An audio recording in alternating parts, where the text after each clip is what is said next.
Relationships and Ethics, presented by Chloe Lawson. Community. In this technological age of iPhones, we are great at making connections. However, despite our countless connections, we very often have little true, lasting community. This has created a crisis often known as crowded loneliness. This paradox is the ominous feeling of being alone, even when surrounded by crowds of people. Humans were, after all, hardwired for community.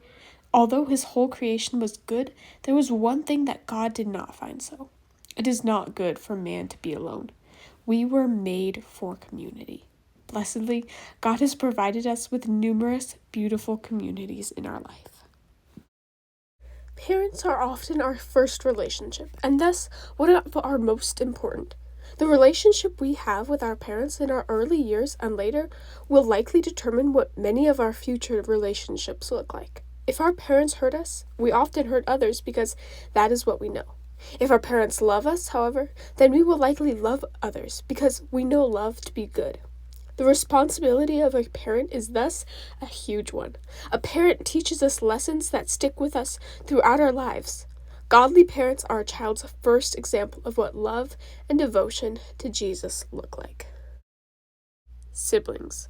Siblings are the people who provide us with an incredible opportunity to give and receive love, as well as develop tolerance, appreciation, communication, and forgiveness. Our relationship with our siblings develops an understanding of genuine companionship. As Pamela Dugdale said, siblings are the people who teach us about fairness and cooperation and kindness and caring, quite often the hard way. Friends. Our friends are the people we spend the most time with outside our spouse and Jesus. Loyal friends are those who stick with us through the thick and the thin. If we're there for special moments, people remember that. But we also need to be there in the routine moments. Because our friends hold some of the most influence over our lives, we often begin to reflect their lives. Dan Penna said, "Show me your friends and I'll show you your future." We must surround ourselves with people who demonstrate traits that we want to exhibit. If we want to be diligent, joyful, honest, and generous, then we need to surround ourselves with friends who are diligent, joyful, honest, and generous. Spouse. A biblical marriage is between one man and one woman. In Genesis 2:18, God declares, "It is not good for man to be alone." Thus, God formed woman from man's rib.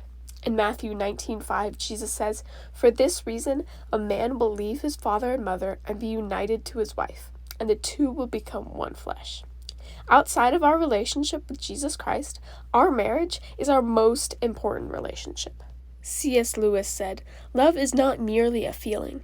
It is a deep unity, maintained by the will and deliberately strengthened by habit, reinforced by, in Christian marriages, the grace which both partners ask and receive from God." Love, then, is a choice.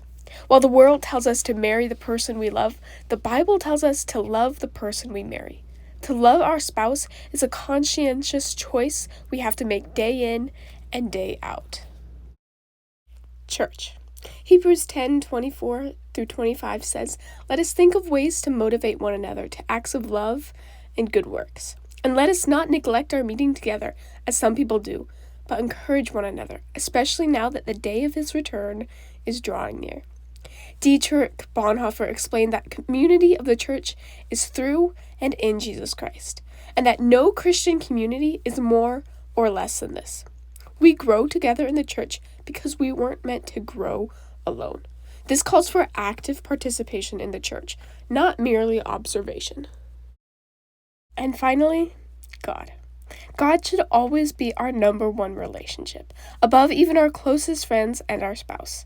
Pursuing a closer relationship with Jesus should always be our number one priority. Ezra Taft Benson said, "When we put God first, all other things fall into their proper place or drop out of our lives. Our love for the Lord will govern the claims of our affection, the demands on our time, the interests we pursue, and the order of our priorities." Our relationship with Jesus, then, governs the health of our earthly relationships.